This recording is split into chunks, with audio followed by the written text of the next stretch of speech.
had experiences in the system of America, the American system, you know, through Bellevue Hospital, and so therefore, Beth Israel, sorry, having a great understanding of this reality.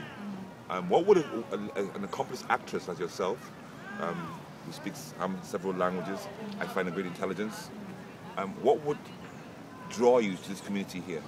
I think that I feel like them, because I think that the people here are, in a sense, a bunch of misfits, you know, and I think that they're all really real and really authentic.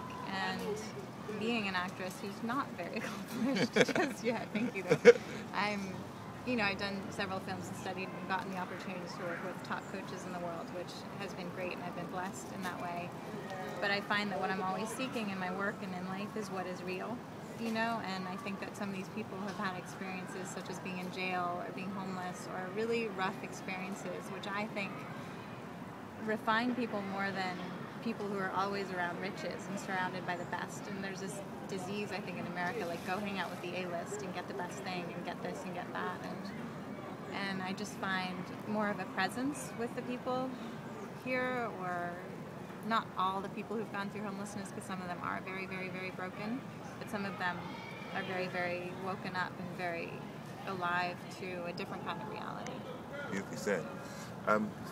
Did you find it difficult also gaining their trust? Because a lot of people see from only the outside, whereby seeing somebody who seems to have the privileges, and while they don't have the privileges. Yeah. Now, I've noticed amongst the people that we're interviewing, that they harbor no anger for that or jealousy of you, but they sometimes are impatient. Right. Well, I'm used to being seen from the outside in. You know, I think that the world looks at people like that from the outside in. And let's say I'm all dressed up and looking great one day in high heels, you know, men are going to look at me differently down the sidewalk than if I'm in my sweatpants and whatnot. Or if I find myself, funnily, one of the only white girls amidst this system of being with food stamps and going through maybe a homeless shelter, and then, you know, all these bureaucratic things you have to jump over. So on the inside, I don't really feel like the only white girl, and I forget what I look like. And so people say, oh, well, you have this and you have that, and I'm barely struggling. I have like food stamps that are coming in a month, and you know, I have a problem just like they do with the material aspects in the world, like putting a roof over your head all the time and remembering those things, because I'm so caught up, I think, with the things that are inside and how you're doing inside and how your spirit feels or how your heart feels, or if you feel like you're or if you're struggling or drowning. You know, some of these people are drowning and some of them are sky high. You know? Tell me, what have you understood and learned from the people here? And your experience also, because you were... Yeah. Sorry. What it helps with me is they're tougher. You know, they're like, the people, I hang out with or many different crowds, but there's sort of this artistic crowd that's very well educated, that expects a certain productivity from you and expects you to go to college and get a job and do this and do that and follow a certain regime. And with them, I never felt like I really fit in, and my true voice never really, it felt heard, but I always felt different. And with these people here, like, it's a community of people that are so flat honest that if I'm having like a fat day, someone's like, you look pregnant, you know, and I'm like, you know, and it makes me be really real. It's like, bug off, you know, go away. Like, it just keeps me real for the most part, where I found myself being nervous at like functions or you know, those like the functions and the screenings, and everyone's trying to be so hot, and that makes me want to vomit. So, deep down. So that's a very interesting point. I saw this one picture of Justin Bieber on Magic. Yeah! I saw this one. So what you enjoy really, which is quite an oxymoron in a way, is the people here are real. Right. And you feel that sense of security with the people who are real. Yeah, I do. Because I feel like they tell me the truth. And if I'm being obnoxious, like, or something, someone's like, go away. And I'm like, no. You know, whereas like in the richer cultures, it's like, well, go see a therapist and go do this and go do that. And it's a very different, you know, here's more head on. What would you say to your family and to people who know you in the other worlds? Okay. About why you really love and see this world here Yeah, see, a lot of them don't understand me or why I hang out with the people that I do, and at first they were really worried that I hung out in this park because they were like, oh, 8 people disappeared, you know, and that was 8 years ago, or you're going to get stabbed by the people you're hanging out with, and it's like, no, I'm not. These are the most good people on the earth, and it's just like in the Bible, it's just like, blessed are the poor, you know, and there's a reason for that, because when you have nothing, literally, you have something, you have your spirit, and that's it.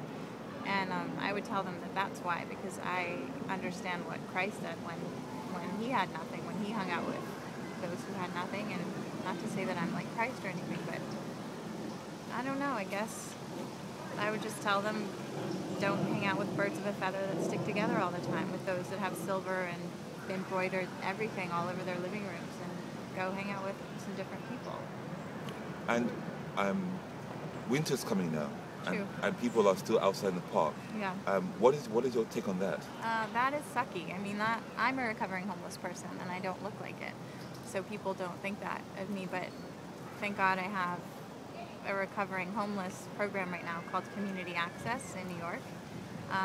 And there are programs out there. It's just that it's this struggle. Like, I think part of these people like their freedom, you know, but freedom becomes a jail when you are sleeping in a cardboard box in the middle of winter.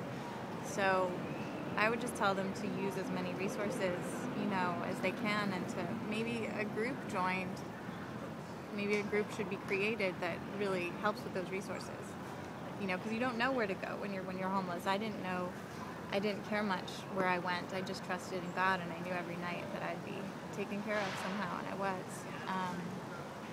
But right in the nick of time, I got that place. So I would just suggest trying to get on a waiting list right now for a place so that you're not stuck. But what happens to them in the meanwhile? What I would do, I mean, to be safe, like I can't sleep on the streets because of what I look like. I'm not a big, heavy Omar. I'm this girl who could get stabbed in the middle of the night, you know, by a stranger. But, you know, what would I say, what? I forgot. What would you suggest? Yeah. Oh, in the meanwhile? Yes. I would go to shelters, you know, at night, and yeah, if your family's not helping you, or if you have nowhere to stay amongst friends, I would just go to a shelter. Well, the shelters are more like, I've experienced the shelters. Oh, I haven't. And a lot of them are very much like prisons, and I can understand why so many of the people, especially who were incarcerated before for 10 years, 11 years, don't want to go back to that experience. Well, then there should be a different place. Like, there should be an immediate and an open place down here. You know, I experienced the same thing with my tooth, because my tooth was broken.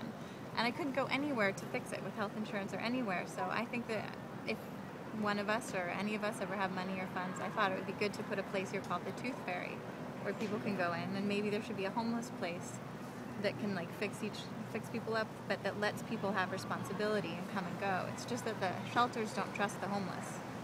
You know? Yes, I think one of the most important things about helping people is understanding that you could be in that situation yourself.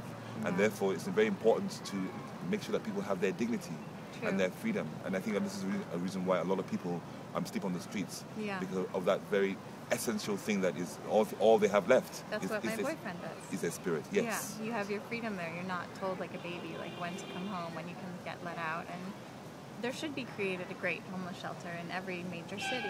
You know? I agree with you there. I think so. If you had something to say to the president, which is actually who we're addressing, and actually the whole universe, really, through YouTube, and what would you have to say?